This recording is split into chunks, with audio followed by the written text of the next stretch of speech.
श्री राधे। वृंदावन में रस उपासना एक ऐसा गुप्त रहस्य है जिसको सभी को नहीं बताया जाता। इसी से संबंधित एक ग्रंथ है श्री राधा रस सुधा निधि, जो वृंदावन के रसिक भक्तों का अति प्रिय ग्रंथ है। इस ग्रंथ को लेकर लंबे समय से विद्वानों में विवाद है। वृंदावन का हमारा एक संप्रदाय है, श्री राधा वल्लभ संप्रदाय। इस संप्रदाय के अनुयायियों का मानना है कि यह ग्रंथ इस संप्रदाय के संस्थापक आचार्य श्री हित हरिवंश महाप्रभु की रचना है। इस संप्रदाय को वर्तमान में हम सभी श्री राधा वल्लभ लाल जी और श्री प्रेमानंद जी महाराज के कारण अधिक जानते हैं, जबकि दूसरी ओर हमारा श्री गौड़ीय संप्रदाय है, जिसके अनुयायियों का मानना है कि श्री राधा रस सुधा निधि ग्रंथ उनके एक आचार्य श्री प्रबोधानंद सरस्वती जी महाराज की रचना है। तो आज के इस पॉडकास्ट में इसी विषय पर चिंतन मनन होगा कि आखिर में ये ग्रंथ किसका है, और इस चर्चा में हमारे साथ होंगे सांप्रदायिक इतिहास और शास्त्रों के मर्मज्ञ वैष्णवाचार्य श्री हरिप्रियदास जी महाराज, जिन्होंने इसी विषय पर एक शोध ग्रंथ की रचना की है और जिन्हें विद्वानों ने विद्याभूषण की उपाधि से सुशोभित भी किया है।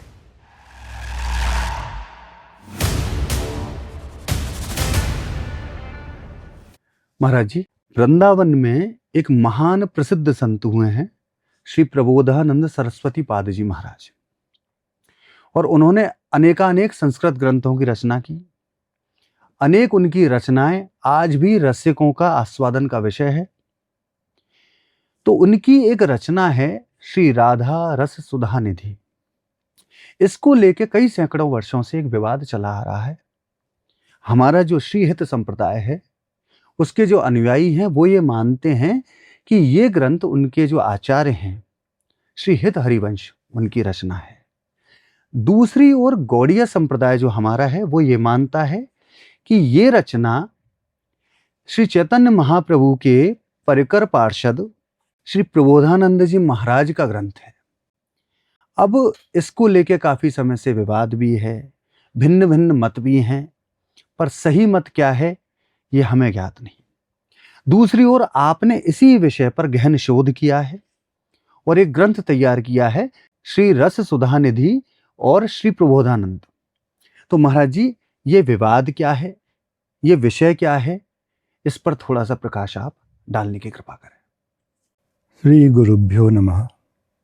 सबसे पहले मैं वृंदावन के जितने भी रसिक महानुभाव हुए हैं, श्री रूप सनातन, श्री हरिवंश गोस्वामी जी, श्री हरिदास स्वामी जी, श्री हरिराम व्यास जी, मैं इन सब के चरणों में हार्दिक प्रणति ज्ञापन करता हूँ। यह विषय बहुत ही संवेदनशील विषय है, विवादास्पद भी है। इन महानुभावों के चरणों में हमारा पूर्ण सम्मान है। जो कुछ भी यहाँ कहा जा रहा है, इससे इनकी जो प्रतिष्ठा है उसको कहीं नहीं छुआ जा रहा है। ये महाप्रतिष्ठित आचार्यगण हैं। इनके समय में कोई विवाद ही नहीं है, इनके विषय में कोई विवाद नहीं है। अच्छा, विवाद तो परवर्ती काल के अनुयायियों के मध्य होता है। ये सभी तो बहुत प्रेम से परस्पर अपना निर्वाह करते थे।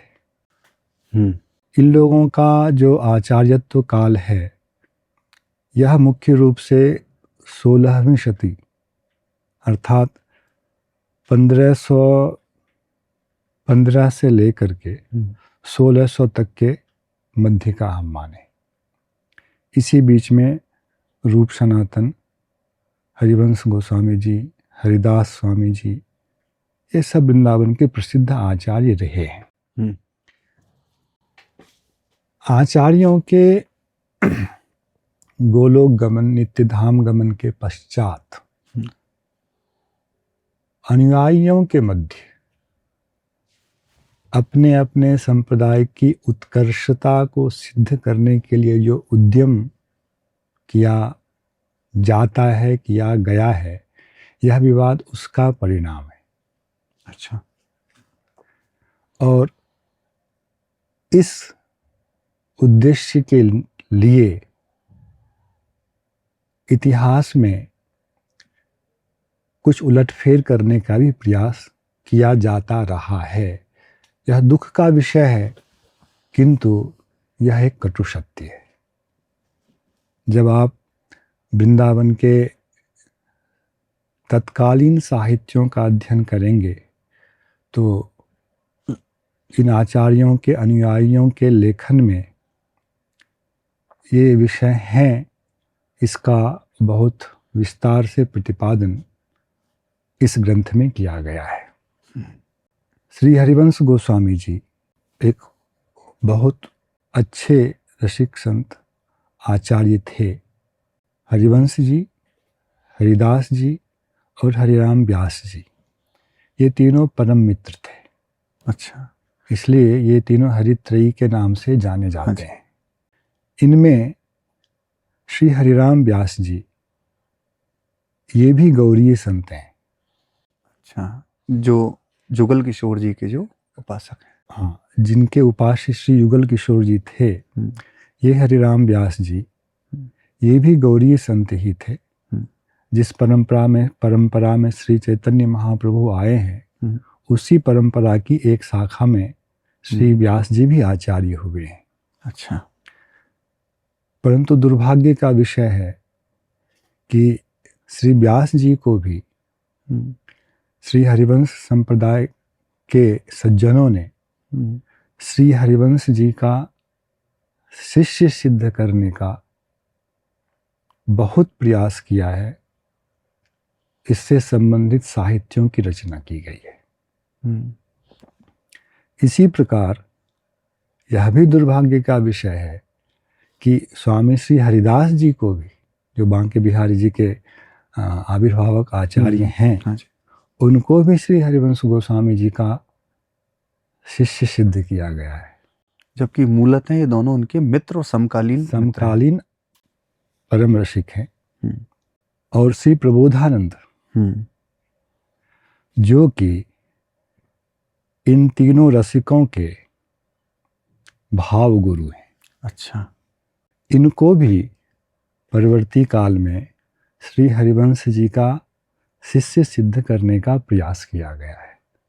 तो इससे आप यह अनुमान कर सकते हैं कि वह कालखंड कितना कलुषित रहा है जब ऐसा करने का प्रयास किया जा रहा है। रचनाओं में, व्यास जी की रचनाओं में जोड़ना, घटाना, निकालना सब कुछ हुआ है, सब कुछ हुआ है।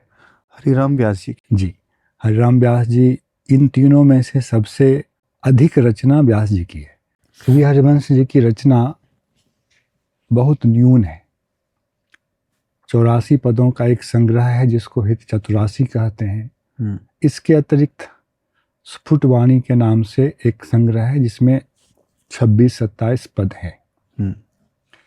इसी प्रकार स्वामी हरिदास जी, इनकी भी रचना 110 पदों के आसपास है। 1-2 पदों को लेकर विवाद होता रहता है। किंतु व्यास जी के पदों की रचना का परिमाण बहुत अधिक है। 900 के आसपास उन्होंने पद लिखे हैं। 900 के आसपास पद लिखे हैं। हम लोगों का यह परम सौभाग्य भी है कि जहाँ यह विवाद है, उस विवाद को सुलझाने के लिए श्री व्यास जी की जो वाणी है वह हमें आलोक प्रदान करती है। वे समकालीन है। व्यास जी की वाणी का सम्यक अनुशीलन करने से यह बात सिद्ध होता है कि ये सब लोग श्री प्रबोधानंद जी के सानिध्य में रहकर भजन करने वाले थे। अच्छा। व्यास जी ने लिखा है, श्री प्रबोधानंद से कवि थोरे, यह उस पद का शीर्षक है। और उसके अंदर एक पंक्ति उन्होंने लिखी है, सहज माधुरी वचननी रसिक अनन्यन के चित चोरे। प्रबोधानंद की जो रचना है काव्यात्मक दृष्टि से, विषय वस्तु की दृष्टि से भी, व्यास जी जब सहज माधुरी शब्द का प्रयोग करते हैं तो उसके साथ एक और शब्द रहता है जो उनके अन्य पदों से प्राप्त होता है, वृंदावन की सहज माधुरी। अच्छा। तो ये प्रबोधानंद सरस्वती हैं जिन्होंने अपनी रचना के द्वारा रसिक अनन्यों के चित्त को चुराया है। ये व्यास जी लिख रहे हैं। अच्छा। अब कोई भी साहित्यिक जब इस पंक्ति को पढ़ेगा तो जो चित्त चुराने वाला है उत्कर्षता उसकी सिद्ध होगी। जिनका चित्त चुराया गया उनकी होगी, वे उनके प्रति आकर्षित हुए। तो व्यास जी की पंक्ति से विपरीत साहित्य प्राप्त होता है, सिद्धांत प्राप्त होता है, जो आजकल एक पक्ष के लोग कह रहे हैं कि प्रबोधानंद हरिवंश गोस्वामी जी के शिष्य थे। वहाँ तो उल्टी बात है। साहित्यिक पढ़ने की जो शैली है उसमें पंक्ति को पढ़कर जो प्रथम व्यंजना प्राप्त होती है हमें, हर व्यक्ति कहेगा चित्त को चुराने वाला उत्कर्षवान है। इसलिए जो हमारा स्टेटमेंट था कि ये इन तीनों के भाव गुरु हैं। कौन लिख रहे हैं? हरिराम व्यास जी। स्वयं हरिराम व्यास जी लिख रहे हैं। मैं किसी अन्य स्रोत की चर्चा ही नहीं कर रहा। व्यास जी लिख रहे हैं। और क्या है वो दोहा पद? प्रबोधानंद से कवि थोड़े उसका स्थाई है। उसी के बाद जिन श्री राधा बल्लभ की लीला रस में सब रस घोरे, केवल प्रेम विलास आस करी भव बंधन दृढ़ तोड़े, सहज माधुरी वचनन रसिक अनन्यनि के चित चोरे। तो जब भी व्यास जी रसिक अनन्य इस शब्द का प्रयोग करते हैं उसका मुख्यतम अर्थ साक्षात अर्थ होता है श्री हरिवंश जी और श्री हरिदास स्वामी जी। एक पद में उन्होंने इसे परिभाषित किया है, हरिवंश से रसिक हरिदास से अनन्यनी को बपुरा अब कर सके सारी। ये पद है उनका। पद है उनका। बार बार वे रसिक और अनन्य शब्द के द्वारा इन दो महापुरुषों को लक्षित करते हैं। हाँ। तो स्वभावतः ही स्वतः इस पद में भी रसिक अनन्यनी जो शब्द है बहुवचन में है। हाँ। इससे किसको लक्ष्य किया जा रहा है? श्री स्वामी हरिदास जी और श्री हरिवंश जी को लक्ष्य किया जा रहा है। लिख कौन रहे हैं? हरिराम व्यास जी। और कोई तीसरा व्यक्ति इस वाक्य को लिखता तो हम बहुत प्रकार के तर्क कुतर्क कर सकते थे। जब स्वयं हरिराम व्यास जी जो उस रसिक त्रयी के हरि त्रयी के एक अन्यतम व्यक्ति हैं, वे इस चीज को लिख रहे हैं जिसका हर साहित्यिक पढ़ते ही यह अर्थ करेगा कि ये सब लोग मतलब ये हरि त्रयी जो थे उनके अनुगत थे। वो स्वयं को उसमें नहीं रख रहे। हाँ, पर क्योंकि ग्रुप एक ही है, पर स्वतः ही स्वयं को रसिक कहना, यह वैष्णवता नहीं होती। वैष्णवता नहीं। इसलिए पद के अंत में जाके वे स्वयं ऐसा कह रहे हैं, यह प्रिय व्यास आस करी श्री हरिवंश ही प्रतिकर जोरे।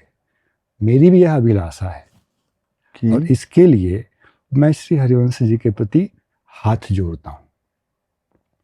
अब यहाँ एक पेच है।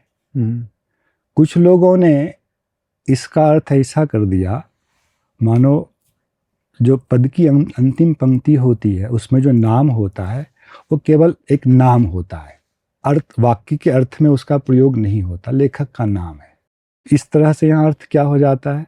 व्यास शब्द को हटा ले तो यह प्रिय आस करी श्री हरिवंश ही प्रति कर जोरे, मानो प्रबोधानंद जी हरिवंश जी के प्रति हाथ जोड़ कर खड़े हैं।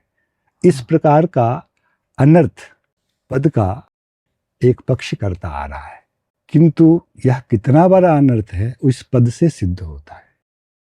पद में शुरू में ही व्यास जी ने कह दिया है, केवल प्रेम विलास आस करी भव बंधन दृढ़ तोरे। उनका भवबंधन छूट गया है, वे अप्रकट हो गए हैं। भवबंधन छूट गया मतलब यह विरह का पद है। अच्छा। प्रबोधानंद जी जब यहाँ से सुधाम को प्रस्थान कर चुके हैं, उस विरह में व्यास जी इस पद को लिख रहे हैं। अच्छा। हाँ, तो यदि हम ऐसा अर्थ करें तो दो समस्याएं होती हैं। एक तो व्यास जी जिसको उत्कर्ष युक्त पहले कह रहे हैं, जिन्होंने सबके चित्त को चुराया, उनको ये कैसे कह सकते हैं हरिवंश जी के प्रति हाथ जोड़कर खड़े हैं? और उनके लिए, जिनके लिए बोल रहे हैं बंधन तोड़ के वो जा चुके हैं, इसलिए यह अर्थ सर्वथा विसंगत है। कुतर्क किया जा सकता है कि वे उनके शिष्य थे, उनकी रचना से आकर्षित हुए, तो यह पद, यह पंक्ति उनकी शिष्यता को सिद्ध कहीं नहीं कर रहा। अगर कुछ भी ऐसा साहित्य इतिहास होता, तथ्य होता, तो व्यास जी लिखते उसको। यहाँ तो प्रबोधानंद जी आयु में भी ज्येष्ठ हैं, भजन की रीति में भी ज्येष्ठ हैं। उन्होंने जिस भजन रीति से इन लोगों के चित्त को चुराया, उस रस की कामना करते हुए व्यास जी कह रहे हैं कि यह मेरी भी अभिलाषा है कि मैं इसे प्राप्त करूं, इसके लिए मैं हरिवंश जी के प्रति हाथ जोड़ता हूं। तो उसमें एक विशेष तथ्य सिद्ध होता है कि हरिवंश जी प्रबोधानंद के प्रिय थे, मतलब उन पे बहुत कृपा उन थी। तीनों में हरिवंश जी प्रबोधानंद जी के प्रिय थे, इसलिए उनके प्रति वे हाथ जोड़े। वे स्वयं रसिक हैं, पर यह वैष्णव की दीनता है कि अपने अंदर अहंकार नहीं लाते कि मैं रसिक हूं। तो वो उस भाव से कह रहे हैं कि जैसे उन पर कृपा हुई, ऐसे मुझ पर भी हो। हरिवंश जी हमसे आयु में थोड़े ज्येष्ठ होंगे, इसलिए थोड़ा व्यास जी का भाव उनके प्रति गौरव भाव रहता है। तो जो पद, और इसके पहले एक पंक्ति भी है, दुर्भाग्य है कि लोगों ने उस पंक्ति को निष्कासित किया है। जो अंतिम पंक्ति है, यह प्रिय व्यास आस करी हरिवंश ही श्री हरिवंश ही प्रति कर जोरे, उसके पहले एक पंक्ति है जो प्रायः मुद्रित संस्करणों में निकाल दिया गया है। अच्छा। एक पंक्ति न्यून है, उद्देश्य पूर्वक उसको निकाला गया है। क्या है वो? वह पंक्ति है, वृंदा विपिन धूलि रस जीवनी सूलनी देत निहोरे।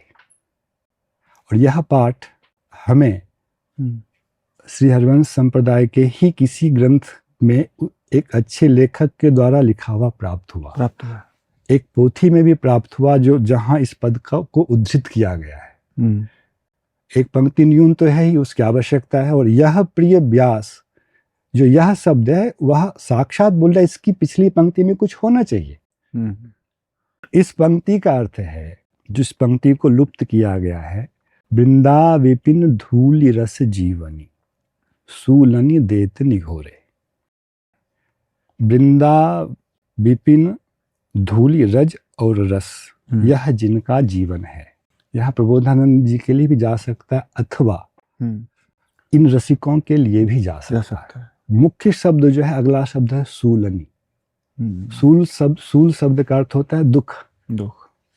संस्कृत में सूलिन शब्द बनेगा और उसी का भाषा में प्रयोग सूलनी बहुवचन में है। अर्थात हम दुखी लोग, ऐसे दुखी लोग सूलनी देत निहोरे। निहोरे शब्द का अर्थ होता है किसी के द्वारा किए हुए उपकार के प्रति कृतज्ञता व्यक्त करना। इसीलिए इस पंक्ति को विलुप्त किया गया। सब कुछ एकदम ठीक प्रकार से व्यास जी ने लिखा है। प्रबोधानंद जी अप्रकट हो चुके हैं, भव बंधन दृढ़ तोरे, केवल प्रेम विलास आस करी भव बंधन दृढ़ तोरे। उसके बाद कैसे उन्होंने रसिक अनन्यों के चित्त को अपनी भाव माधुरी के द्वारा आकर्षित किया है। और अब वे जो चले गए हैं, इस स्थिति में जो उनसे उपकृत लोग हैं सूलनी, वे लोग उनके द्वारा किए हुए उपकार के प्रति कृतज्ञता व्यक्त कर रहे हैं। अच्छा, तो व्यास जी के पद को ठीक से पढ़ने से कोई भी कुतर्क नहीं चल सकता है, वो स्वतः ही समाप्त हो सब जाता है। कुछ वहां स्पष्ट है। और जो पंक्ति सबसे अधिक इस विषय को स्पष्ट करने वाली है, उसको लोगों ने हटाने का प्रयास किया है। ठाकुर जी की दया रही है कि वह पंक्ति हमें उस पक्ष के लेखन में भी प्राप्त है, पोथी में भी प्राप्त हुई है, और वह इस ग्रंथ में पहली बार अपने मूलभूत उद्देश्य के साथ प्रकाशित हो रही है। आपका जो इस ग्रंथ में जो ग्रंथ है, श्री रस सुधा निधि और श्री प्रबोधानंद, इससे जो हमें इतिहास प्राप्त होता है, यह सब कुछ एक फ्लैश की तरह झट से बता देता है कि किस प्रकार का ऐतिहासिक परिवर्तन बाद के काल में किया गया है। यह एक चावल के दाने को, एक दाने को पकड़ के देखते हैं कितना पका हो तो पता चल जाता है। हाँ, हड्डियां यह एक विषय है जो उस काल में किस प्रकार से इतिहास को विकृत किया गया है, इसका निदर्शक है। और व्यास जी से बढ़कर इस विषय में कोई प्रमाण हो नहीं सकता है। परवर्ती काल में व्यास जी को भी, प्रबोधानंद जी को भी हरिवंश जी का शिष्य सिद्ध करने के लिए कुछ ग्रंथों की रचना की गई है, जो 1650 से लेकर 1750 के मध्य भाग की रचना है। और उस ग्रंथ का नाम है रसिक अनन्य माल। रसिक अनन्य माल। विडंबना देखें कि इस ग्रंथ के लेखक को एक गौरी लेखक लिखा गया है, जिनका नाम है भगवत मुदित। भगवत मुदित एक गौरी संत हुए हैं और उन्होंने प्रबोधानंद जी की रचना वृंदावन महिमामृत है, 17 शतक उसके उपलब्ध हैं। उनके 17वें शतक का भाषा में अनुवाद किया है, ब्रज भाषा में। अच्छा, हाँ। तो भगवत मुदित एक प्रसिद्ध गौरी लेखक हैं। उनके ही नाम का दुरुपयोग करते हुए रसिक अनन्य माल नामक एक ग्रंथ की रचना कर दी गई है। अच्छा। और इन विषयों में जो विवाद के ये विषय हैं, कौन किसका शिष्य है, इसमें दुर्भाग्य से जो अन्य पक्ष हैं, उस पक्ष के सज्जनों के द्वारा रसिक अनन्य माल को ही वेद तुल्य प्रमाण के रूप में प्रस्तुत किया जाता है। अच्छा। और वहाँ रसिक अनन्य माल में भगवत मुदित जो गौरी हैं, उन्होंने किसी गौरी संत की चर्चा नहीं की है। किसी, उनकी दृष्टि में कोई रसिक संत नहीं है गौरी। केवल हरिवंशीय पक्ष के जो संत हैं, हरिवंश जी के शिष्य नहीं, उनके पुत्र के भी शिष्य, 2-3 पीढ़ियों तक का उसमें वर्णन है। सोचिए कैसी विडंबना है। इससे भी बड़ी बात है, जो भगवत मुदित प्रबोधानंद जी के 17वें शतक का अनुवाद कर रहे हैं, उस अनुवाद में स्पष्ट है कि प्रबोधानंद जी जो शतक के रचनाकार थे, वे चैतन्य महाप्रभु के आश्रित थे, शिष्य थे उनके। जी। और वहाँ स्पष्ट लिखा हुआ है, वह जो भाग है, बिना चैतन्य महाप्रभु के आश्रय के इस तत्व की उपलब्धि किसी को नहीं हो सकती। नहीं हो सकती, गुरु कृपा से।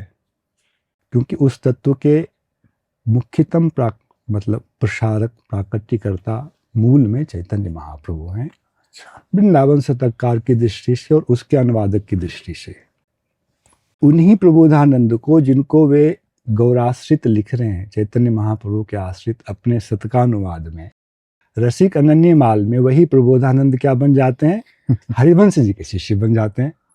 हाँ, विचित्र स्थिति देखिए आप। हाँ, तो एक ही राइटर किसी एक व्यक्ति को 2 जगह नहीं दर्शा सकता कि वो इधर भी है, वो उधर भी है। यह भी वह चावल का दाना है जो बताता है इतिहास को किस प्रकार से रंजित किया गया है। इतिहास नहीं लिखा गया है, इतिहास का सृजन किया गया है।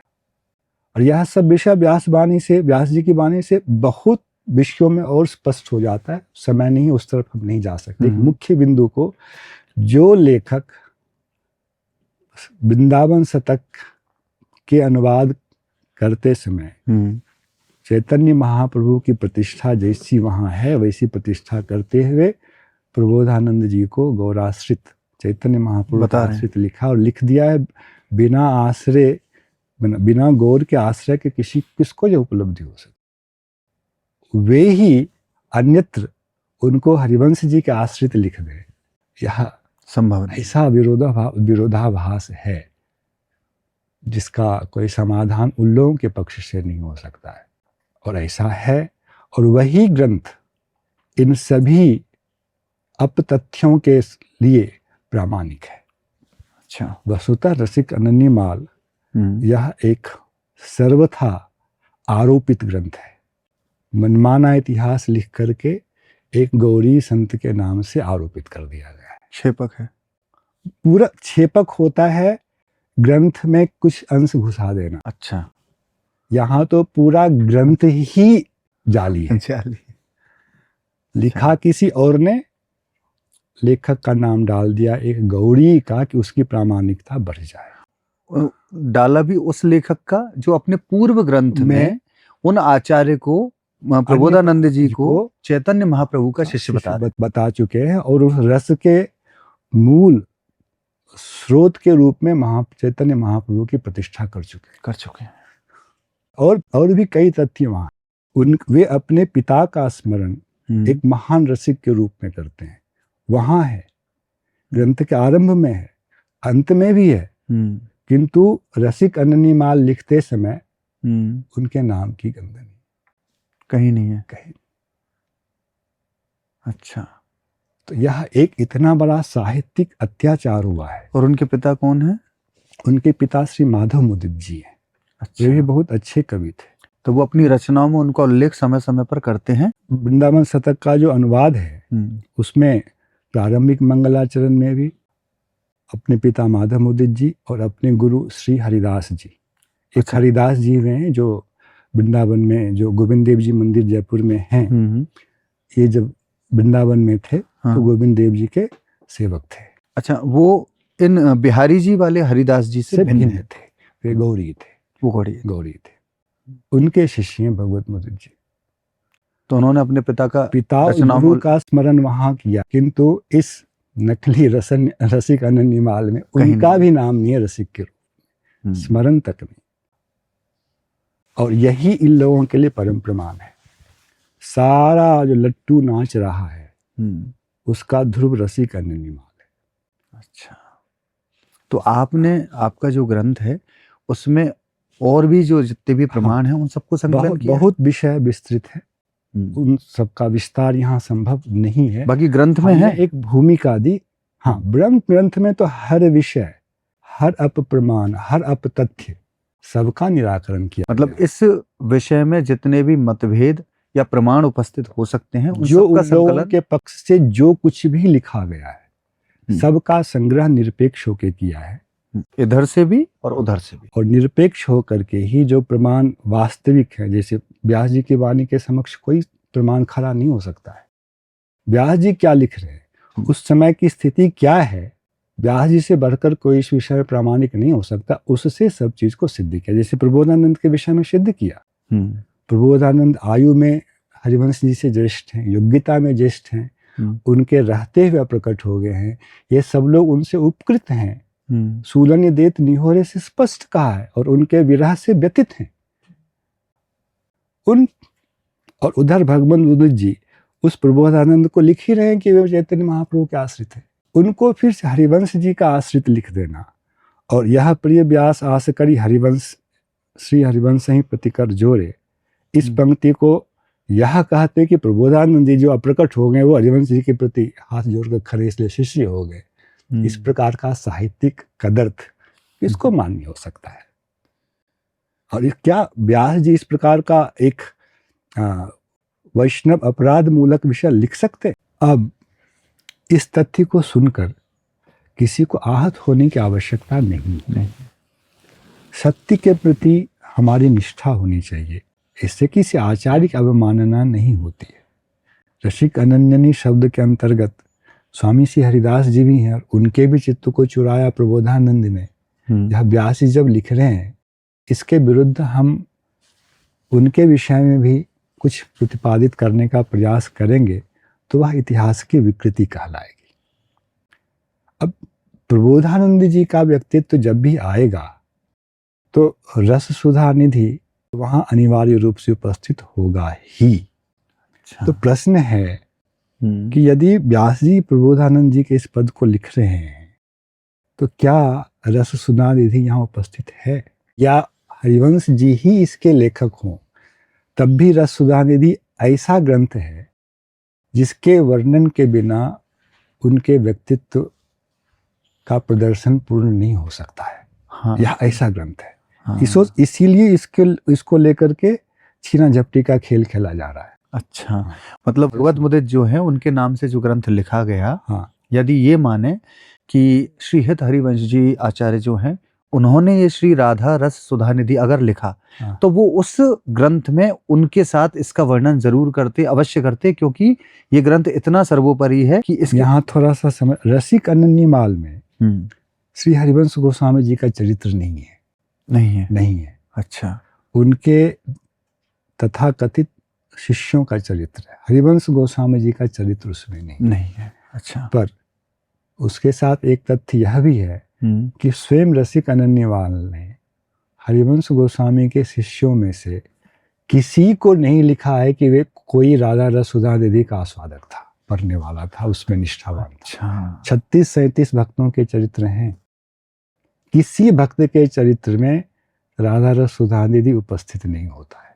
अच्छा, और हरिवंश जी का चरित्र जहाँ लिखा जाएगा, राधा रस सुधा निधि की उत्कर्षता को देखें, यह जिस किसी भी लेखक की रचना हो, जब उनके चरित्र का वर्णन होगा तो इसका उपस्थित होना अनिवार्य है, क्योंकि इतनी श्रेष्ठ रचना, इतनी श्रेष्ठ रचना है जिसको लेके छीना झपटी का खेल खेला जा रहा है। अच्छा, तो व्यास जी ने प्रबोधानंद के लिए तो एक ही पद लिखा है, पर हरिवंश गोस्वामी जी के लिए तो उन्होंने बहुत कुछ लिखा है। उनके मित्र हैं, स्वतंत्रतया पूरा पद भी उनके लिए है। अच्छा, 2-3 पद उनके लिए हैं, और मिश्रित रूप में हरिदास जी उनको लेकर के तो उन्होंने बहुत कुछ लिखा है। कहीं भी किसी भी दृष्टिकोण से सुनादिधि का लेखक होने का संकेत भी व्यास जी ने नहीं दिया है। दोनों पक्ष सोचेंगे, कहीं उल्लेख भी नहीं किया, मतलब उल्लेख तो दूर की बात है, संकेत की बात कर रहा हूं। अच्छा, यह कि हरिवंश गोस्वामी जी कवि थे इस स्तर के, यह वाक्य उन्होंने नहीं लिखा है। बहुत दूर से हम कह सकते हैं कि उनको वो पदकर्ता लिख रहे हैं। मतलब यह जो एक वैशिष्ट राधा रस सुधा निधि जैसे काव्य के लेखक के रूप में जो एक वैशिष्ट होगा एक कवि का, उसका उन्होंने कहीं संकेत नहीं दिया है। जबकि हरिवंश जी के विषय में उन्होंने बहुत कुछ लिखा है, अनेक पदों में। प्रबोधानंद जी के लिए तो एक ही पद लिखा है। उनकी रसिक प्रवृत्ति के बारे में भी लिखा है कि वो कितने अच्छे बड़े महान रसिक संत हैं। उस सब में हमें कोई आपत्ति नहीं है। और भी गुणों के बारे में लिखा और गुणों के बारे में लिखा है। पर यह कि संस्कृत की रचना करने वाले थे, वे बहुत उत्तम कवि थे, और उनकी रचना में राधा रस सुधा निधि से संबंधित विषय का कोई संकेत हो, सर्वथा नहीं। जिसको हम कहते हैं खरगोश की सींग की तरफ गाय, वैसी स्थिति है। अच्छा, पर यह पक्ष होता है तब क्या, यदि सुधा निधि प्रबोधानंद जी की रचना है तो क्या यहाँ संकेत उन्होंने दिया है? कवि व्यंजना प्रिय होते, वो हम लोगों की तरह वाक्य में नहीं लिखेंगे प्रबोधानंद जी रस सुधा निधि के लेखक थे। उसको वे चमत्कारिक ढंग से लिखते हैं, तब वह काव्य कहलाता है। अब इसी पद को देखें जो व्यास जी ने प्रबोधानंद जी के लिए एक ही पद लिखा है, उसी में यह तथ्य भी है। कैसे? आरंभ किससे है? प्रबोधानंद से कवि थोरे।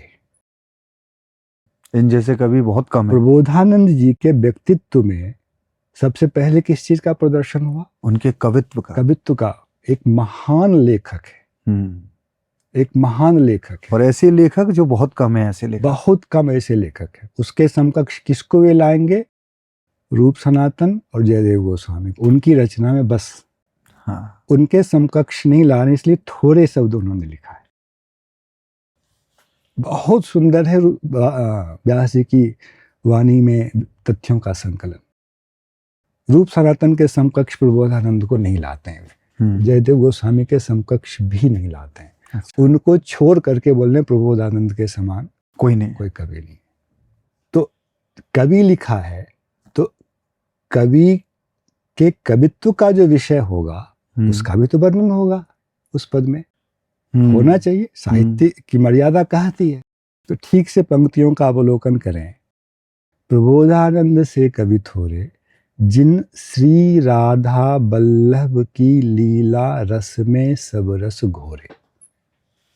यह कहा उन्होंने। वह ग्रंथ जो है राधा बल्लभ की लीला से संबंधित रस ग्रंथ है। अच्छा, ये जो श्री राधा रस सुधा निधि जो ग्रंथ है, ये श्री राधा वल्लभ जी जो महाराज हैं उनकी लीलाओं से संबंधित। समझ, राधा वल्लभ यहाँ वो विग्रह की संज्ञा कह रहे हैं ऐसा नहीं है। अच्छा। वो राधा रमन भी कह सकते थे। हाँ। पद की जो पद में जो छंद का प्रयोग है उसके लिए शब्द अपेक्षित है वह है। अच्छा। वे नहीं कह रहे कि मैं विग्रह की बात कर रहा हूँ। और यदि विग्रह की बात यदि हम सोचें कि राधा वल्लभ वहाँ एक मूर्ति विशेष की संज्ञा है, तो भी यही तथ्य सिद्ध होता है कि राधा वल्लभ जी के संप्रदाय में जो रस तत्व प्रवर्तित हुआ है वह प्रबोधानंद के लिए हुआ है, के द्वारा हुआ है, उन्होंने वो रस घोरा है। जिनसी राधा वल्लभ की लीला रस में सब रस घोरे। किसी भी प्रकार से जाएंगे, हाँ। साहित्यिक मर्यादा के हिसाब से प्रबोधानंद उसके मूल सिद्ध होते हैं। या तो आप विग्रह विशेष को ना माने, विग्रह विशेष को मानेंगे तो और आपकी स्थिति न्यून हो जाएगी। वह पूर्णतः सिद्ध हो जाएगा होगा कि वहाँ जिस रस का प्रवर्तन है उसके मूल आचार्य ये हैं ही। और अगली पंक्ति कही रही है कि प्रबोधानंद ने रसिक अनन्यों के चित्त को चुराया। और यह वह जो ग्रंथ होगा वह राधा वल्लभ राधा रमन की लीला रस से संबंधित ग्रंथ होना चाहिए। वही ग्रंथ राधा रस सुधा निधि है। ऐसा कि श्री हरिवंश जी ऐसे किसी ग्रंथ के रचनाकार हुए हैं 20 जगह हरिवंश जी का वर्णन करने पर भी क्यों नहीं है व्यास जी की वाणी में प्रबोधानंद के साथ ही क्यों जुड़ा हुआ है। ये जो श्री राधा रस सुधा निधि जो ग्रंथ है इसमें है क्या? राधा रस सुधा निधि राधा जी की उत्कर्षता का प्रतिपादन करते हुए किस प्रकार ब्रज वृंदावन में वे लीला करते हैं और एक साधक को क्या अभीष्ट होना चाहिए इसका वर्णन करता है। अच्छा। वे कैसी लीला करते हैं, उस लीला के साथ साधक का अपना अभीष्ट क्या होना चाहिए, यही उसका मुख्य विषय है। तो पहली पंक्ति में तो उन्होंने कह दिया वह राधा वल्लभ की लीला रस का प्रतिपादक ग्रंथ है। रस शब्द आ गया तो राधा रस सुधा निधि का एक शब्द वहां उपस्थित है। उसके आगे कहते हैं वे केवल प्रेम विलास आस करी भव बंधन दृढ़ तोरे। यह जो केवल प्रेम विलास आस यह अंश जो है ना, यही मैंने कहा साधक के लिए क्या अभीष्ट होना चाहिए उसका मुख्य प्रतिपाद्य विषय है। उसके बाद प्रेम हाँ, साधक के लिए क्या अभीष्ट है, कैसे, यह राधा रस सुधा निधि का साधक पक्ष से जो अपेक्षित अंश है उसका वर्णन किया इन्होंने इस ग्रंथ में लिख दिया। उसमें केवल प्रेम विलास जो है उसकी आशा है, उसमें सेवा करने की अभिलाषा है। तो यह दोनों पंक्ति किसका प्रतिपादन कर रही है? एक ऐसी रचना का प्रतिपादन कर रही है जो राधा वल्लभ की लीला रस से संबंधित है और उसमें किस प्रकार हमारा अभीष्ट होना चाहिए उसका संकेत यहाँ दिया जा रहा है काव्यात्मक दृष्टि से। इसमें अर्थ का चमत्कार होता है। अच्छा। केवल प्रेम विलास आस करी, और अब वे मर्त्यलोक में हम लोगों के लिए अप्रकट हो चुके हैं भवबंधन दृढ़ तोरे। तब बोल रहे हैं सहज माधुरी वचननी रसिक अनन्यनी के चित चोरे। उस ग्रंथ की महिमा को देखो जिसमें सहज माधुरी वचननी, सहज माधुरी जब भी व्यास जी लिखते हैं तो उसके साथ वृंदावन शब्द लगा रहता है। वृंदावन की जो सहज माधुरी लीला माधुरी, वह माधुरी क्या है? लीला माधुरी। उससे संबंधित वचनों के द्वारा सहज माधुरी वचननी। फिर कवि शब्द लिखा है तो पूरा उसी का डिस्क्रिप्शन चल रहा है। हाँ, कि उन्होंने सहज माधुरी वचननी, वह जो ग्रंथ है कवि लिखा है तो उसका संबंध यहाँ से, वह ग्रंथ है उनका जिसमें वृंदावन की जो सहज लीला माधुरी है उसका वर्णन है और उस वर्णन के द्वारा रसिक अनन्यों के चित्त को उन्होंने चुरा लिया है। इतना स्पष्ट वर्णन हाँ, क्यों नहीं है हरिवंश गोस्वामी जी के लिए? और वह भी तब जब आप कहते हैं कि व्यास जी हरिवंश गोस्वामी के शिष्य थे, प्रबोधानंद जी के साथ ही क्यों है? इसलिए हमने यह निवेदन किया, राधा रस सुधा निधि ऐसा ग्रंथ है जिसके बिना इस ग्रंथ के लेखक के व्यक्तित्व की पूर्ति नहीं हो सकती। 4 पंक्तियां व्यास जी ने इसके लिए लिखी हैं और फल सहित कैसा कार्य इस ग्रंथ ने किया है कि सबके चित्तों को चुरा लिया। सभी रसिक अनन्य का जो वह समाज है, हाँ, उसके चित्त को चुराने वाला यह ग्रंथ रहा है। इसलिए व्यास वाणी के आधार पर इस ग्रंथ की चोरी कोई नहीं कर सकता है। कहीं भी भ्रूक्षेप भी व्यास जी ने हरिवंश जी के लिए इस प्रकार का नहीं किया है। इसके साथ ही व्यास वाणी के आधार पर एक मुख्य विषय का प्रतिपादन हुआ कि राधा रस सुधा निधि जो ग्रंथ है यह प्रबोधानंद की ही रचना है और प्रबोधानंद जी इन लोगों के भाव गुरु हैं और वो स्वयं श्री चैतन्य महाप्रभु के और व्यास जी ने वहां नहीं लिखा, यह तो अन्य स्रोत से प्रबोधानंद की कई रचनाएं, उसमें राधा रस सुधा निधि के समान ही महत्वपूर्ण एक रचना है वृंदावन महिमामृत। उसमें साधकों के लिए वृंदावन के प्रति कैसी भावना रखनी चाहिए, वृंदावन की कृपा से यह प्राप्त होता है। और एक नहीं 17 शतक लिखे उन्होंने। कहा तो जाता है 100, तो वो अतिशयोक्ति हो सकती है। 17 उपलब्ध हैं, कहीं कहीं पढ़ा है कि 20 तक की उपलब्धि हुई है, पर 17वां शतक किसी न किसी कारण से बहुत महत्वपूर्ण रहा है। तब तो भगवत मुद्रित जी ने उसका अनुवाद किया, और भगवत मुद्रित जी का काल क्या यह समझने की आवश्यकता है। भगवत मुद्रित जी का काल है 1650। अच्छा, रसिक अनन्य माल की रचना से पहले। और ये रसिक अनन्य माल कब की रचना? 1650 और 1700 के बीच की रचना है। मतलब वह क्या है, शतक के अनुवाद करते समय भगवत मुद्रित जी ने रसिक संत के रूप में श्री हरिवंश गोस्वामी जी का भी, श्री हरिदास गोस्वामी जी का भी स्मरण किया है। रूप सनातन का तो करेंगे, इनका भी स्मरण कर लिया है। बस इसी का सुयोग जो है किसी ने उठा लिया। वहाँ जो हरिवंश गोस्वामी जी के प्रति भगवत मुद्रित जी का एक आदर का भाव है, उस तथ्य को उनके नाम से ही एक ग्रंथ लिख देने के लिए दुरुपयोग कर लिया गया। किंतु वहाँ जो भगवत मुद्रित लिख रहे हैं कि चैतन्य महाप्रभु की कृपा से प्रबोधानंद ने इसकी रचना की है, और महाप्रभु की कृपा से ही लोगों को यह रस प्राप्त हुआ, उसका साक्षात विरोध करके प्रबोधानंद जी को हरिवंश जी का शिष्य सिद्ध कर। जबकि वृंदावन शतक में पहले शतक में 17वें में और बीच में 3 बार महाप्रभु जी का स्मरण है। तो इस प्रकार परम प्रामाणिक, सबके लिए मान्य व्यास जी की वाणी से हमारे मुख्य विषय का प्रतिपादन सहजता से हो जाता है।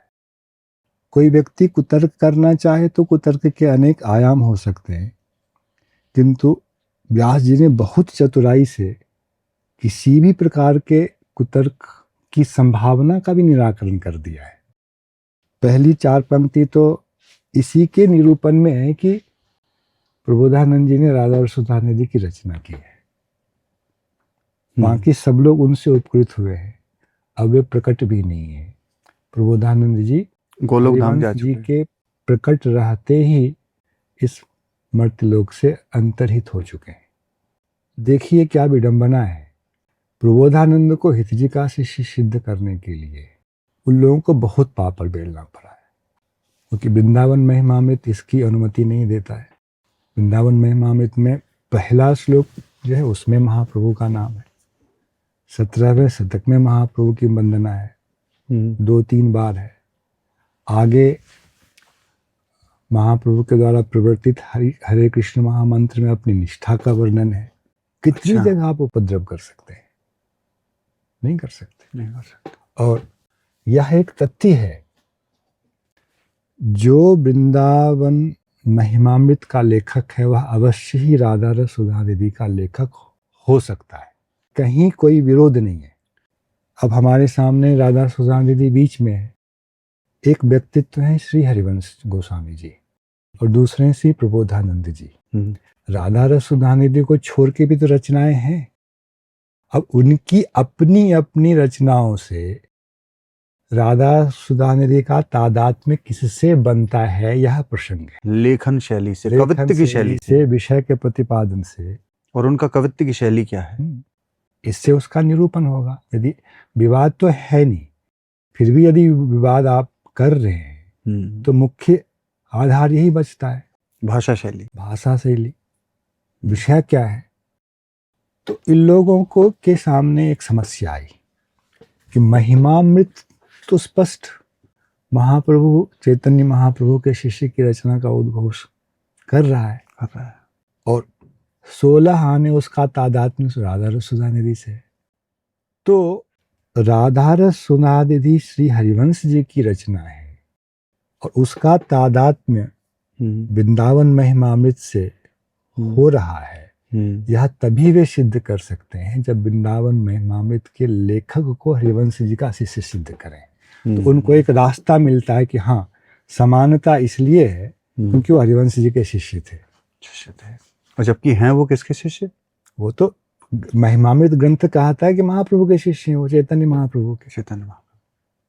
भगवत मुनि जी ने अनुवाद में उस चीज का प्रतिपादन किया। जो कुछ भी लिखा हुआ है 17वें शतक में वो यही कह रहा है। वो प्रबोधानंद स्पष्ट बोल रहे हैं, गौरांग महाप्रभु के चरणाश्रय से इस तत्व की उपलब्धि हुई। हाँ। और सबको हुई है।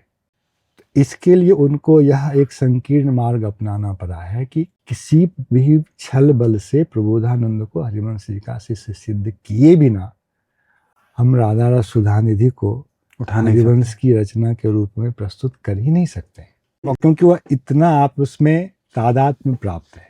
तो यहाँ वे फंस गए और व्यास जी तो स्पष्ट कह ही रहे हैं, वह एक विषय है। फिर यह प्रश्न होगा कि किस प्रकार वे लोग अपना सत्व सिद्ध कर रहे हैं। तो इसका उत्तर यह है, 1650 के समीप उन लोगों का यह उद्यम आरंभ होता है कि राधा रस सुधानिधि को श्री हरिवंश जी की रचना घोषित करें। मतलब श्री राधा रस सुधानिधि का जो रचना काल है उसके 50, 60, 70, 80 साल बाद ही, 100 साल बाद समझे आप। 100 साल बाद, कम से कम 100 साल। हाँ, 1-2 पीढ़ी चली जा चुकी है उसके बाद। तो बहुत सरल है, पोथी लिख लो। पोथी के अंत में जो है लेखक के रूप में उनका नाम लिख दो, छाप बदल दो। उसको पुष्पिका बोलते हैं।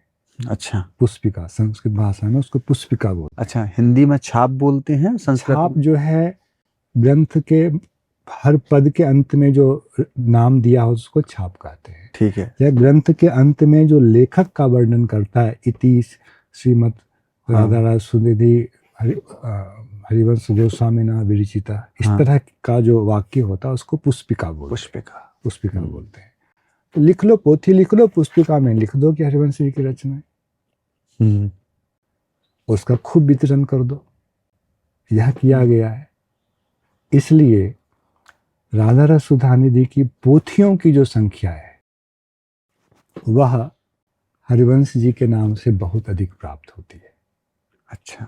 और इसी ग्रंथ को संप्रदाय ने उस काल में आकर के अपना प्रमुख ग्रंथ मान लिया, तो इसके ऊपर भाषा टीका इत्यादि भी होने लगी है।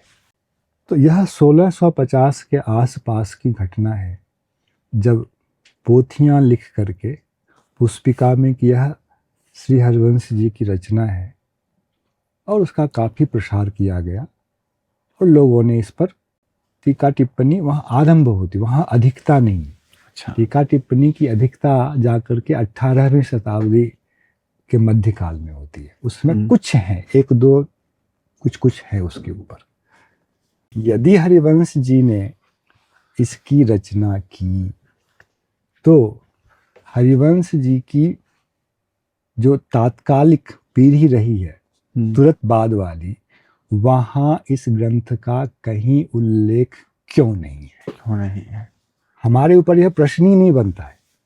गौण रूप से है, संकेत है ही। वृंदावन महिमामृत का तो उद्धरण है, नामोल्लेख है, आदि करके लिख दिया तो वहाँ वो भी है। किंतु हरिवंश जी के नाम से प्रबोधानंद राधा रस सुधानिधि की रचना का उल्लेख हरिवंश संप्रदाय में क्यों नहीं है 1650 से पहले, यह प्रश्न बनता है। उस काल में उनके जो प्रमुख आचार्य हुए हैं, उनके सुपुत्र श्री वनचंद्र गोस्वामी जी, श्री कृष्णचंद्र गोस्वामी जी, ध्रुवदास जी बड़े लेखक हुए हैं। सेवक जी जो कि हरिवंश जी को हरि का ही स्वरूप घोषित करते हुए सारा ग्रंथ लिख रहे हैं, हरिवंश जी के पदों का विस्तार कर रहे हैं, उनकी वाणियों का वर्णन कर रहे हैं। वहाँ भी संस्कृत में घुनाक्षर न्याय कहते हैं। जैसे लकड़ी से घुन गिरता है ना, और घुन ऐसे गिरे कि उससे एक अक्षर बन जाए, महज संजोग है। उस रूप में भी सुधानिधि का उल्लेख क्यों नहीं है? क्यों नहीं? यह असली प्रश्न है। उनके अनुगत लोगों ने, उनकी अगली पीढ़ी के शिष्यों ने, आचार्यों ने अपनी रचना में सुधानिधि का उल्लेख क्यों नहीं किया है? क्यों नहीं किया? और ध्रुवदास जी उनके संप्रदाय के एक महनीय आचार्य हैं। हाँ, मतलब उनको भाष्यकार कहा जाता है। बहुत प्रतिष्ठा है उनकी, बहुत प्रतिष्ठा है, उनको भाष्यकार कहा जाता है। वंदनीय आचार्य हैं। उन्होंने एक ग्रंथ लिखा है सिद्धांत विचार, जिसमें श्री हरिवंश जी के सिद्धांत का निरूपण है। अच्छा, उस ग्रंथ में हरिवंश जी की वाणियों का संग्रह है, चतुरासी का उल्लेख है, किंतु सुधानिधि वहां गधे की सींग की तरह गायब है। अच्छा, सोचिए कैसे हो सकता है? आज उस पक्ष के लोग स्वप्न में भी कल्पना नहीं कर सकते हैं कि सुधानिधि को छोड़ करके श्री हरिवंश जी के सिद्धांत का प्रतिपादन किया जा सकता है। किंतु जब 1641 से पूर्व किसी समय ध्रुवदास जी हरिवंश जी के सिद्धांत का प्रतिपादन करने के लिए ग्रंथ लिख रहे हैं, उनकी चतुरासी से उद्धरण दे रहे हैं, वहां सुधानिधि गधे या खरगोश की सींग की तरह सर्वथा असत क्यों है, अविद्यमान क्यों है? यह असली प्रश्न है। गौड़ी के पक्ष में यह प्रश्न बनता ही नहीं है। हाँ। यदि कोई लिखता कि प्रबोधानंद का सिद्धांत यह है, वहां नहीं होता तो एक प्रश्न बनता। असल में यह प्रश्न इस पक्ष में आता है, आपके आचार्यों ने क्यों नहीं सुधानिधि का नाम लिया है? 1650 तक जो प्रमुख आचार्य हैं, सिद्धांत लिखते समय ऐसे एक आचार्य हैं चतुर्भुज दास जी, ऐसे एक आचार्य हैं नेही नागरीदास जी। क्या नाम? नेही नागरीदास जी, स्नेही शब्द से अच्छा, नेही। ये जो चतुर्भुज दास जी, नागरीदास जी जिनके पद मिलते हैं, ये अन्य भी हैं, ये हरिवंश संप्रदाय के आचार्य हैं, प्रमुख कवि हुए हैं। अच्छा, इन लोगों ने भी नहीं लिखा है। ऐसा क्यों? इन लोगों ने भी नहीं लिखा, कहीं नहीं। उनकी वाणी का विवरण दे रहे हैं, उनके सिद्धांत का विवरण दे रहे हैं, पर नहीं है। इसलिए केवल पोथियों में जो पुष्पिका लिखी हुई है, उससे काम नहीं बन सकता है। गौड़ियों की पोथियां कम हो, इससे सिद्धांत उस तथ्य का निरूपण नहीं होगा। थोड़ी एक समस्या और भी आती है, प्रबोधानंद का अपना व्यक्तित्व क्या है? एक तो मत यह है कि गोपाल भट्ट गोस्वामी के चाचा श्री प्रबोधानंद थे, और वे रामानुजी वैष्णव थे उस समय, महाप्रभु से मिलन के समय में। बाद में महाप्रभु को उन्होंने गुरु रूप से अंगीकार किया और महाप्रभु की दया से इस रस में प्रतिष्ठित हुए। और एक विषय आता है कि काशी में प्रकाशानंद नाम के एक सन्यासी थे, जिनके ऊपर चैतन्य महाप्रभु ने कृपा की, उनके हृदय का परिवर्तन किया, और उनका ही परवर्ती काल में नाम प्रबोधानंद बना। अच्छा, किंतु यह जो दूसरा पक्ष है कि जो काशी में प्रकाशानंद नामक सन्यासी थे वही प्रबोधानंद बने, इसका कोई 1700 से पूर्व का प्रामाणिक स्रोत नहीं है। नहीं है, यह पक्ष अति दुर्बल है। और जब इस प्रकार का विवाद हुआ है तो सुधानिधि में 2 श्लोक अतिरिक्त मिलते हैं, जिसमें कुछ इस तरह का संकेत दिया गया है अंतिम श्लोक में कि प्रबोधानंद पूर्व जीवन में एक मायावादी व्यक्ति थे, और उन पोथियों में थोड़ा कहीं जो है गड़बड़ी दिखती है। तो गौड़ियों का पक्ष पोथियों की दृष्टि से दुर्बल हो जाता है। तो उनको लगता है कि जब पोथियों के साथ ये समस्या, तो हम विजयी हो गए। अच्छा, इस ग्रंथ में दास ने भगवत दया से यह प्रतिपादित किया है कि प्रबोधानंद जो है वे रामानुजीय वैष्णव थे। वे कभी मायावादी सन्यासी नहीं थे।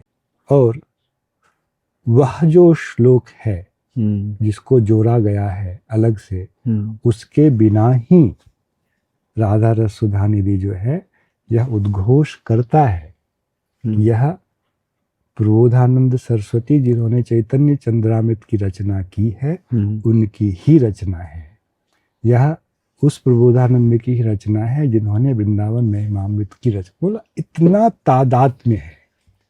और जब सुधा निधि की तुलना हरिवंश जी की चतुरासी से करते हैं तो इतनी विसंगति है, भावों की विषमता है, कोई उसकी रचना। हाँ, मतलब उनके भाव अलग हैं, हाँ, इधर के भाव अलग हैं। इस पर भी देखें, जब हरिवंश जी की रचना के रूप में इसको ग्रहण करने का उद्यम किया गया तो प्रश्न आएगा कि हरिवंश जी ने कब लिखा। तो वहाँ एक ऐसी अलौकिक घटना की कल्पना की गई है कि हरिवंश जी ने 6 महीने के शिशु के रूप में पलने में इसका गान किया है। ऐसा क्यों? जो कुछ कल्पना करनी है तो नहीं, 6 मास के समय ही क्यों की गई कल्पना? कालखंड का तारतम्य बिठाने के लिए? हाँ, इसमें कुछ अन्य भी उद्देश्य निहित हैं। थोड़ा सांप्रदायिक उत्कर्षता की सिद्धि के लिए इतिहास का सृजन किया जा रहा है। तो उसमें अपने यहाँ के सिद्धांत के भाव को प्राचीनतम सिद्ध करना यह आचार्यों के अनुयायियों का एक प्रक्रम रहता है, प्रमुख उद्यम रहा है।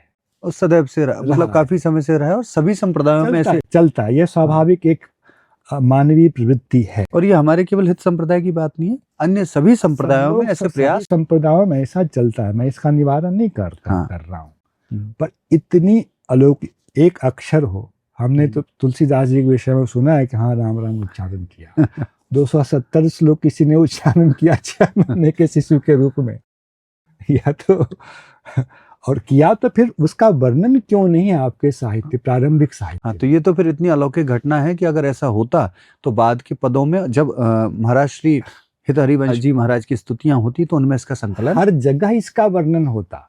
हाँ, आखिर आपके यहाँ के प्रथम 2-3 पीढ़ियों के आचार्यों में इसका उल्लेख क्यों नहीं है? क्योंकि वो बचपन में अपनी जो बाल लीलाएं करते थे उनका भी वर्णन है, पर इसका कहीं सेवक जी वर्णन कुछ करने जा रहे हैं। वस्तुतः सेवक जी के पास में अधिक सामग्री नहीं, और यह एक लीला भी बाल्यकाल में हुई होती तो क्या इसका वर्णन करना वे छोड़ देते? नहीं, प्रमुखता से होती, प्रमुखता से इसका वर्णन होता, जैसे आज हो रहा है। इसके बिना आप हरिवंश जी के चरित्र का निरूपण सोच नहीं सकते। तो इतनी बड़ी ऐतिहासिक विसंगति आप लोगों के ग्रंथ में क्यों है?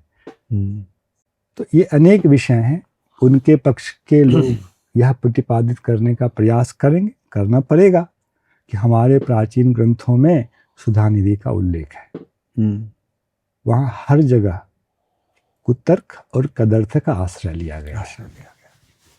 हर जगह। एक नेही नागरी दास जी, वे 16वीं सदी के पूर्वार्ध के लेखक रहे हैं प्रसिद्ध। उन्होंने एक पद लिखा है, श्री हरिवंश गिरा पद अष्टक। श्री हरिवंश जी की गिरा मतलब वाणी, पद और अष्टक। यहाँ उनके संप्रदाय के आचार्यों ने यह प्रतिपादित करने का प्रयास किया है। हरिवंश जी की 3 रचनाएं, गिरा मतलब राधा रस सुधा निधि, पद मतलब 84 और स्फुटवाणी, और अष्टक मन यमुनाष्टक।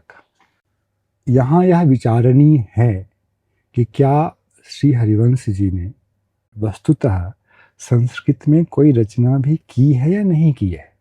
यह प्रश्न आएगा। व्यास जी ने कहीं नहीं लिखा है, हमने दिखाया, बताया आपको। तो इस प्रश्न को काउंटर करने के लिए उधर से उत्तर दिया जाता है कि यमुनाष्टक नामक एक अष्टक लिखा गया है, इसलिए वे संस्कृत लेखक हो सकते हैं। पर यहाँ भी वही समस्या है। यमुनाष्टक के वे लेखक हैं, इसका आपके पास प्रमाण क्या है? क्या प्रमाण है?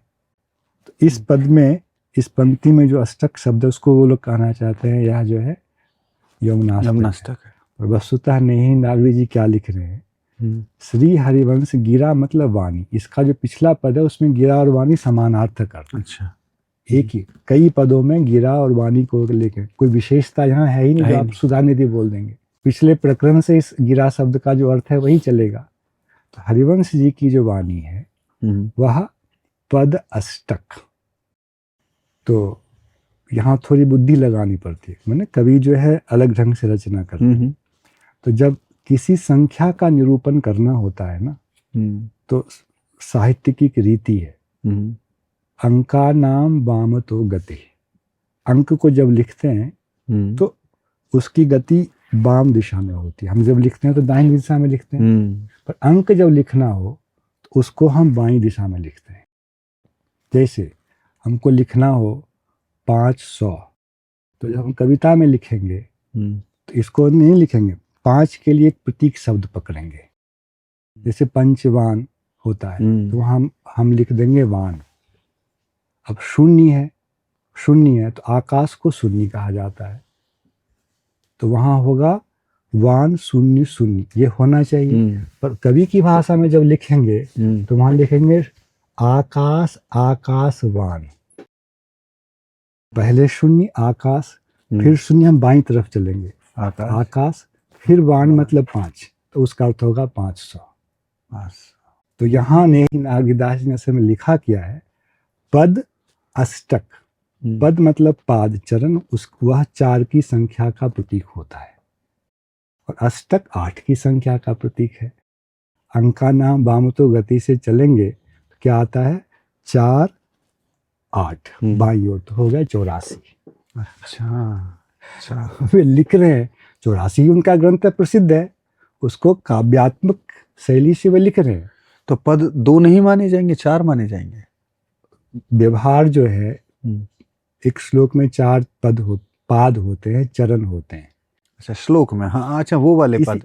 इसी तरह से पद या पाद शब्द का व्यवहार छंद शास्त्र में 4 की संख्या के लिए होता है।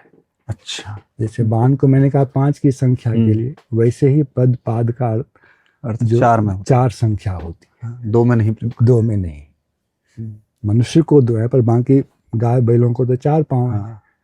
चराचर को जो पाद जो है वह 4 की संख्या के लिए व्यवहृत होता है। जैसे 4 आने हैं तो उसको बोलेंगे 1 पाद।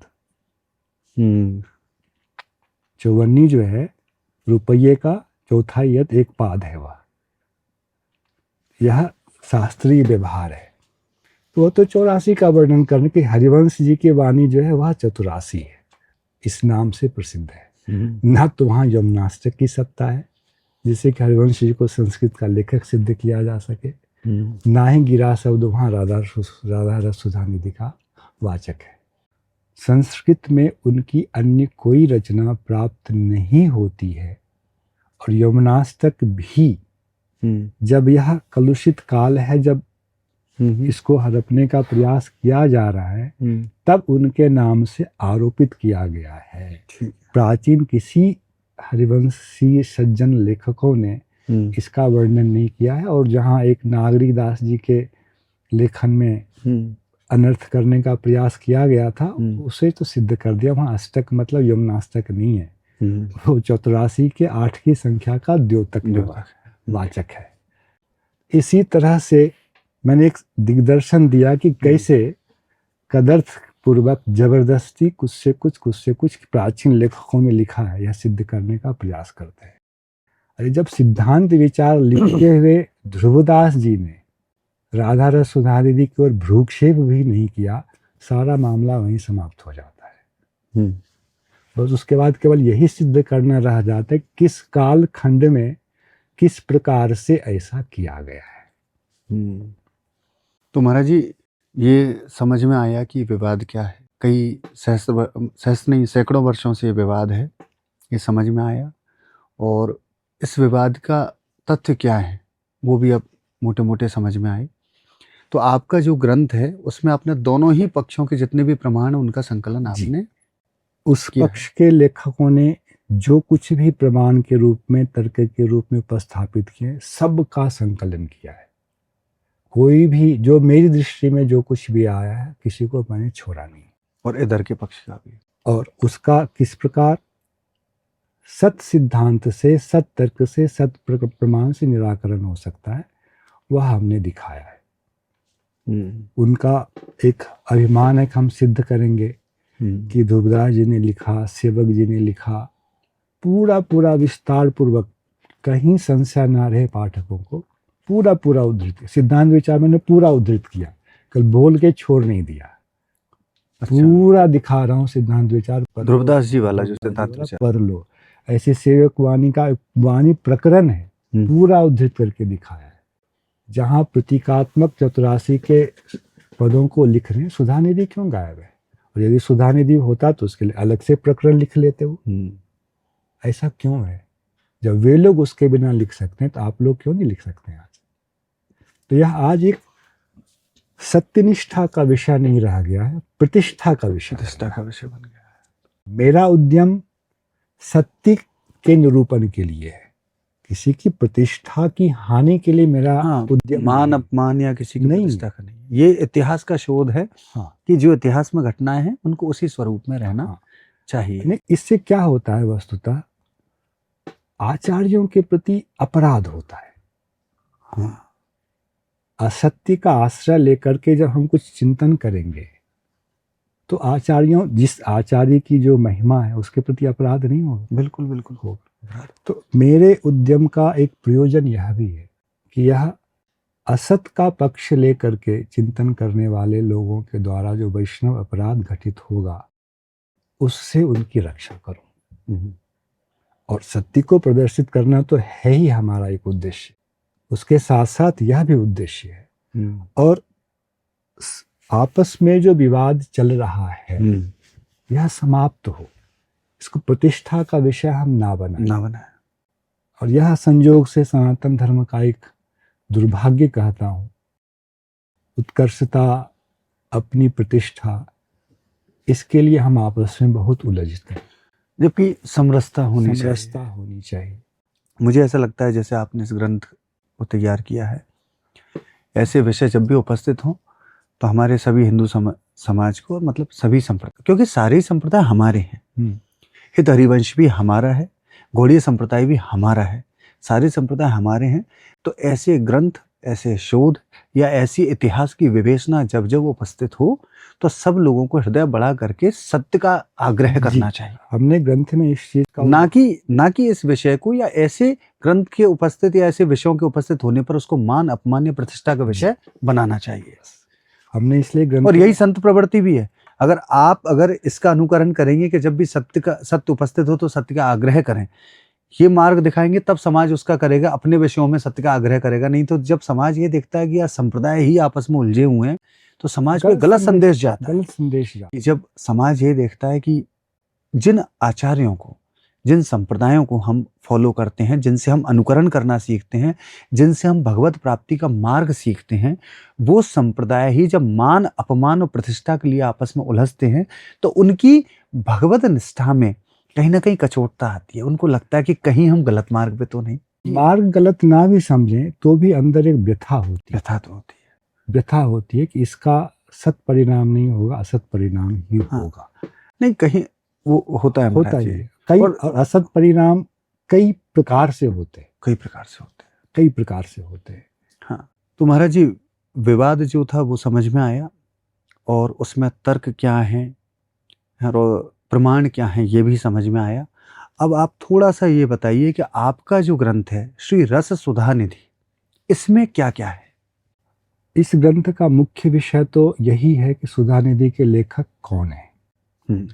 इसलिए भगवत कृपा से, यथा योग्य भगवत कृपा से ही बहुत कुछ सामग्री जो इतिहास में तथ्य के रूप में कहें लोगों के सामने नहीं था, या विषय वस्तु सामने है भी तो अर्थ के रूप में लोगों के सामने प्रकट नहीं था, यह आचार्यों की दया से इसमें निरूपित किया गया है।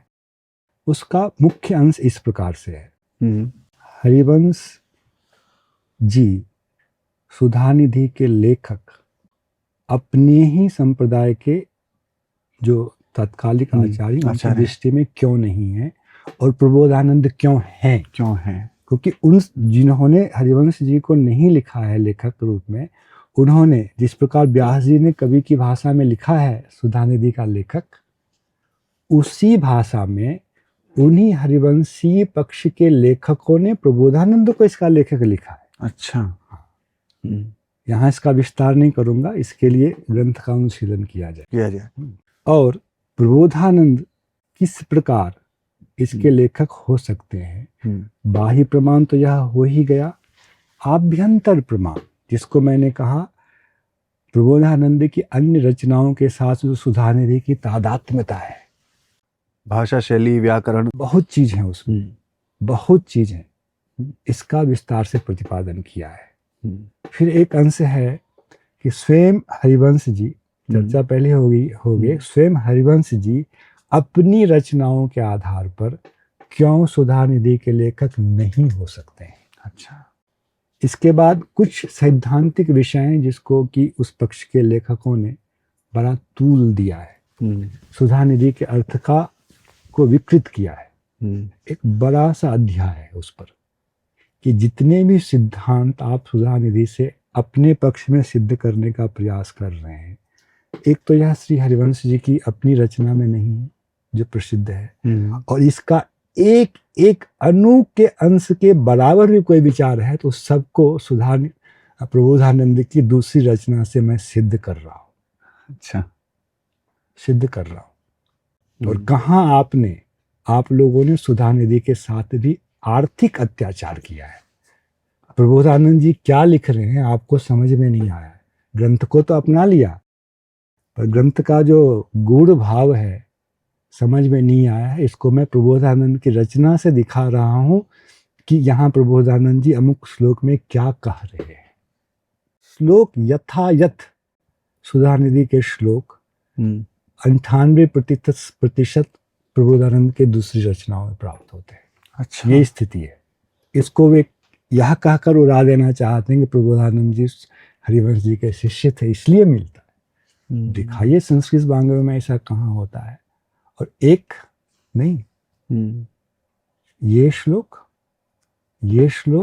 यह वाक्य खंड, यह भाव, और प्रबोधानंद तो हरिवंश जी के शिष्य सिद्ध हों तब तो महाराज जी ये जो ग्रंथ है श्री राधा रस सुधानिधि, ये संस्कृत में है जी। इसकी टीकाएं हुई हैं परवर्ती काल में, किन्हीं ने टीकाएं हुई हैं। तो आपने जो ग्रंथ तैयार किया है श्री रस सुधानिधि, ये टीका है या शोध है? यह भी एक विवाद का बिंदु है कि इस ग्रंथ का असली नाम क्या है, आप वाले का या पूर्व वाले का? पूर्व ग्रंथ का, मूल ग्रंथ का नाम क्या है? प्रचलन में दो नाम इसके हैं, राधा सुधानिधि और राधा रस सुधानिधि। अच्छा, हमने इसका नाम ना तो राधा सुधानिधि लिखा ना तो राधा रस सुधानिधि। क्यों? क्योंकि ग्रंथकार ने ग्रंथ के नाम का उल्लेख किया है। अच्छा। और उसमें उन्होंने ग्रंथ का नाम रस सुधानिधि लिखा है। राधा रस सुधानिधि लिख देने से ग्रंथ का जो भाव है वह संकुचित हो जाता है। इसका मतलब हरि रस नहीं है, राधा रस ही है इसमें। वह एक सैद्धांतिक वेदांतिक विषय है। प्रबोधानंद सरस्वती या सुधानिधि के लेखक ने लिखा है अद्भुतानंद लोभश्चेत नामना रस सुधानिधि। मैं कैसे इस नाम को विकृत कर दूं? एक तो प्रारंभ से ही गलत नाम चल रहा है। इस नाम की परंपरा शुद्ध हो उसके लिए यहाँ रस सुधानिधि ही लिखा गया। यही ग्रंथ का नाम है। प्रबोधानंद जी के अपने चरित्र के ऊपर विवाद है। अच्छा। गौरी संप्रदाय में दो प्रकार का पक्ष है। तीसरा पक्ष जो है रसिक अनन्य माल ने लिखा, जिसने प्रबोधानंद जी को हरिवंश जी का शिष्य सिद्ध करने का प्रयास किया। पटकथा प्रायः वही है कि वे पहले मायावादी सन्यासी थे, काशी में रहते थे, वे वृंदावन में आए। इस प्रकार से केवल एक भेद कर दिया गया है और वे फिर हरिवंश गोस्वामी जी की कृपा से रस के विषय में सिद्ध हो गए। पर समस्या यहीं नहीं रुकती है। समस्या जटिल इसलिए हो जाती है, यह तो रसिक अनन्य माल ने लिखा है, किंतु हरिवंश संप्रदाय के ही अन्य लेखकों ने यह भी लिखा है कि प्रबोधानंद पहले चैतन्य महाप्रभु के शिष्य थे। अच्छा। बाद में जो है हरिवंश जी के अनुगत हो गए। समस्या कितनी जटिल हो गई। इससे ऊपर प्रबोधानंद जी वे हैं जिनके शिष्य गोपाल भट्ट गोस्वामी, यह भी उन लोगों के साहित्य में प्राप्त होता है। उन्हीं लोगों को। हाँ, अब जब आप यह लिख रहे हैं कि प्रबोधानंद गोपाल भट्ट गोस्वामी के गुरु थे, तब तो मामला एकदम खलास हो गया। इस मछली को आप नहीं पचा सकते। और आपके प्राचीन ग्रंथों में मिलता है। तो यहाँ कुछ लोगों ने पतली गली से निकलने का प्रयास किया है कि वो प्रबोधानंद अलग हैं, हरिवंशी प्रबोधानंद अलग हैं, क्यों गौर शिष्य चैतन्य चंद्रामृत के रचयिता प्रबोधानंद अलग हैं, ये अलग हैं। इस पे बड़ा कुतर्क किया गया है, बड़ा अध्याय है। उस सब का सतर्क से उत्तर देते हुए निरूपण किया गया है। चैतन्य चंद्रामृत काल प्रबोधानंद, सुधानिधि काल प्रबोधानंद, महिमामृत काल प्रबोधानंद, संगीत माधव काल प्रबोधानंद, इसको दुनिया का कोई भी व्यक्ति इसके एक होने को काट नहीं सकता है। रचना की तादात्म्यता ही ऐसी है। पर जो कुतर्क किए गए हैं, जिससे लोगों के मन में भ्रम उत्पन्न होता है, उसका उत्तर देना आवश्यक था। तो प्रबोधानंद मेरी दृष्टि में एक ऐसे चरित्र हैं जिसके साथ सर्वाधिक ऐतिहासिक अत्याचार हुआ है। और उन सब के प्रमाण आपने इस ग्रंथ में प्रस्तुत। कैसे सारे कुतर्कों का खंडन हो सकता है, इस ग्रंथ में किया गया है। इस सब के साथ सांप्रदायिक उत्कर्षता के लिए एक और उपाय का अवलंबन किया जाता है, वह है सिद्धांत का, रस विषय उपासना का। और उस काल में, मतलब 16वीं शताब्दी में, रस विषयक सिद्धांत और उपासना की दृष्टि से क्या इन आचार्यों की स्थिति थी। यानी श्री हरिवंश जी, श्री हरिदास जी, श्री हरिराम, ये तीनों तो एक साथ हैं।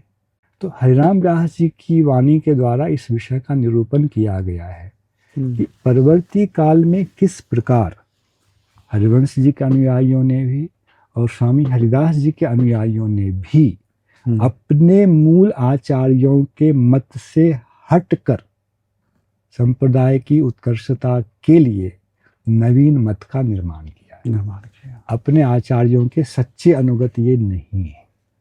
तो उसमें वृंदावन में जो रसोपासना का एक क्षेत्र है, उसमें क्या क्या विवाद हैं,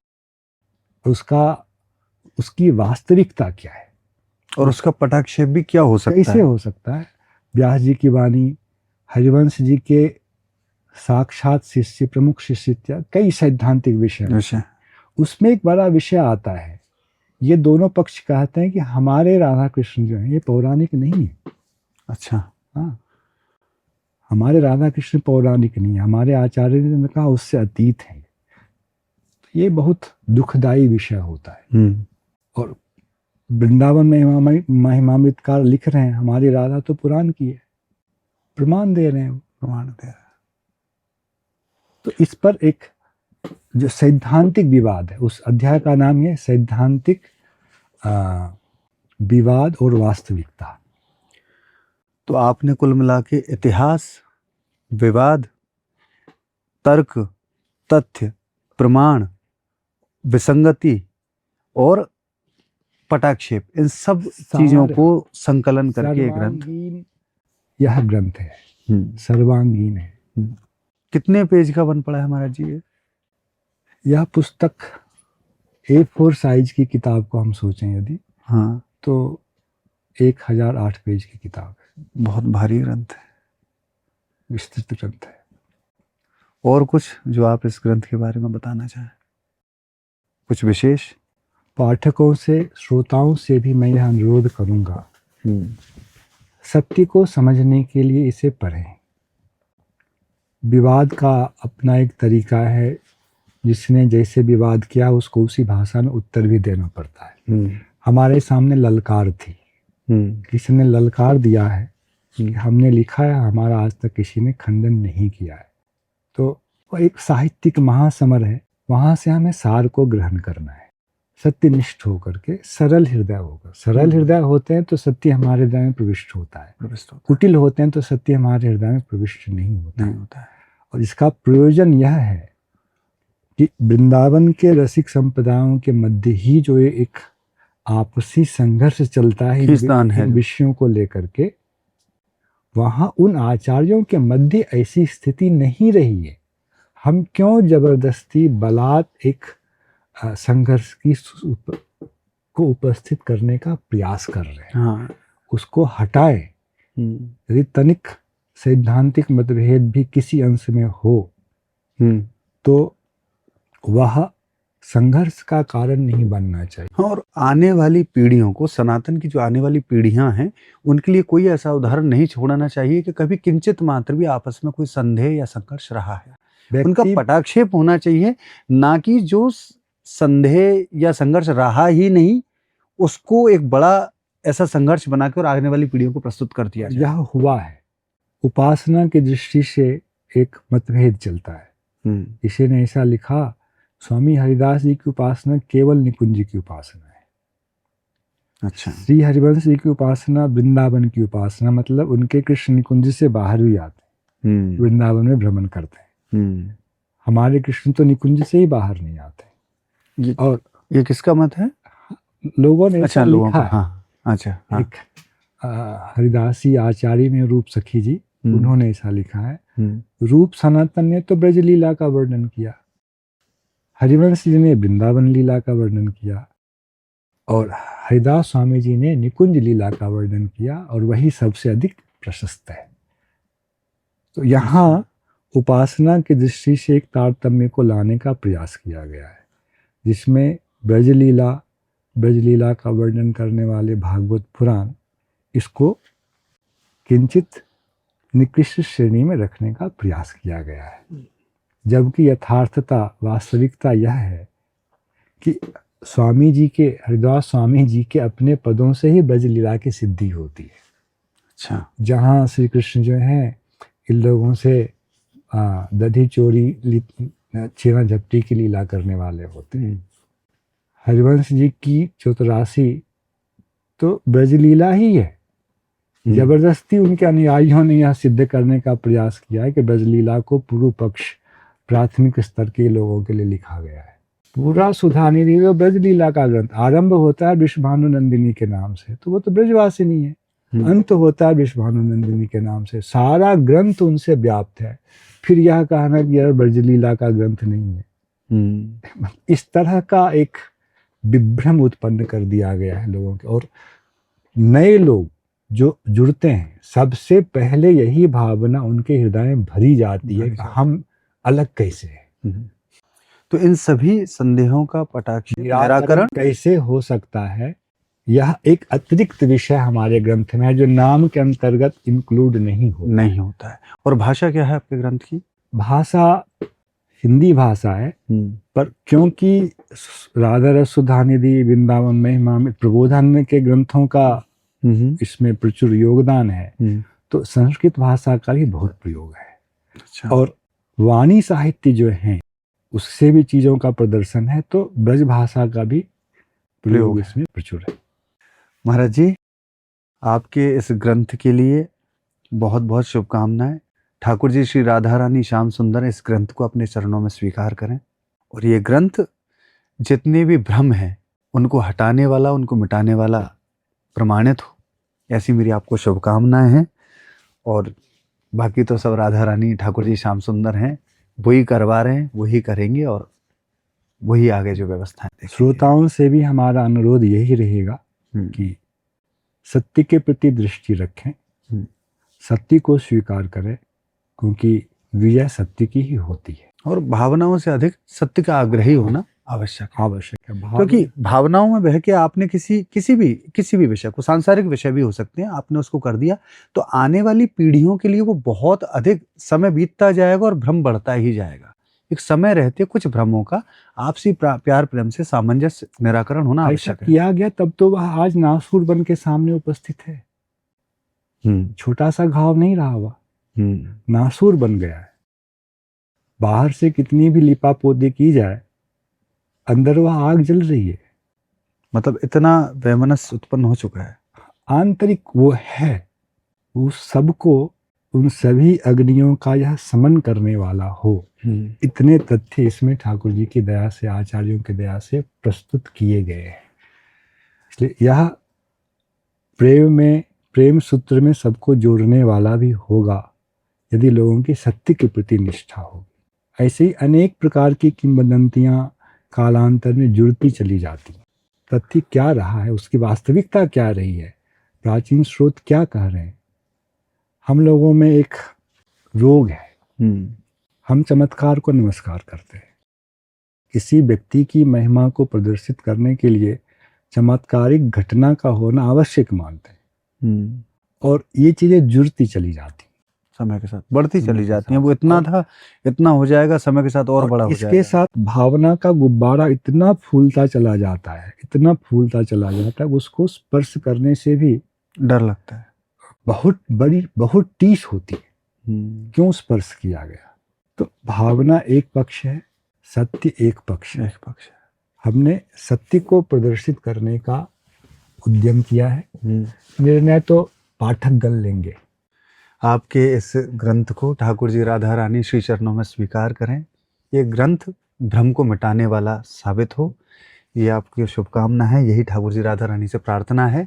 और आप सभी सुधी पाठकों से निवेदन है, जो वृंदावन या वृंदावन में हमारे ठाकुर जी श्री राधा रानी से संबंधित आचार्यों के ग्रंथों का अध्ययन करते हैं, उन सभी सुधी पाठकों से निवेदन है कि इस ग्रंथ का, जिसका नाम महाराज जी ने श्री रस सुधा निधि और श्री प्रबोधानंद रखा है, इसका भी आस्वादन करें, ताकि आपके मन में कहीं किंचित मात्र भी भ्रम हो तो निराकरण हो सके, और आप इस ग्रंथ का भी आस्वादन करके ठाकुर जी श्री राधा रानी के श्री चरणों में अपने आप को और समीप पहुंचा सकें। और निवेदन ये है कि बड़ा हृदय करके सभी ग्रंथों को स्वीकार किया जाए, क्योंकि सभी संप्रदाय हमारे हैं, संप्रदाय के सभी आचार्य भी हमारे हैं, और सभी संप्रदायों से जो इष्ट की प्राप्ति होती है भगवान श्री राधा रानी ठाकुर जी की, वो तो सदैव ही हमारे हैं।